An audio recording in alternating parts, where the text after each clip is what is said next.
Vote ঘোষণা হয়ে গিয়েছে, প্রার্থী তালিকাও ঘোষণা করেছে তৃণমূল। এবার মাঠে নামছেন তৃণমূল নেত্রী মমতা বন্দ্যোপাধ্যায়।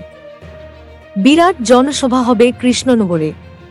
আগামী ৩১ মার্চ নদিয়ার কৃষ্ণনগর দক্ষিণ বিধানসভা এলাকায় মমতার সভা। ধুবুলিয়া সুকান্ত স্পোর্টিং ক্লাবের মাঠে হবে এই সভা। কৃষ্ণনগর সাংগঠনিক জেলা তৃণমূল কংগ্রেসের পক্ষ থেকে এই সভার আয়োজন করা হচ্ছে। এই সভাকে সফল করতে সবরকম উদ্যোগ নেওয়া হচ্ছে। এদিকে সম্প্রতি প্রধানমন্ত্রী নরেন্দ্র মোদী কৃষ্ণনগরে সভা করেছিলেন। সেখান থেকে তিনি নানা ইস্যুতে সুর চড়িয়েছিলেন। তবে এবার সেই কৃষ্ণনগরের মাটিতে সভা করার সিদ্ধান্ত তৃণমূলের। সেখানে আবার সভা করবেন মমতা বন্দ্যোপাধ্যায়। সেই সভাকে সফল করতে একেবারে আদা জল খেয়ে ময়দানে নামছে তৃণমূল। সব মিলিয়ে এবার একেবারে কৃষ্ণনগরে জোর টক্কর তৃণমূল ও বিজেপির। কৃষ্ণনগরে এবার জোর লড়াই। একদিকে রাজমাতা অমৃতা রায়, বিজেপির প্রার্থী।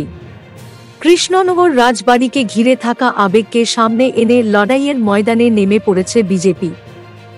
এদিকে এই আসন থেকে প্রার্থী করা হয়েছে মহুয়া মৈত্রকে তৃণমূলের তরফে। অত্যন্ত তাৎপর্যপূর্ণভাবে এই সিটটি বেশ গুরুত্বপূর্ণ। এদিকে প্রার্থী তালিকা ঘোষণা হওয়ার বহুদিন আগেই কৃষ্ণনগর আসন থেকে মহুয়া মৈত্রর নাম ঘোষণা করেছিলেন খোদ নেত্রী।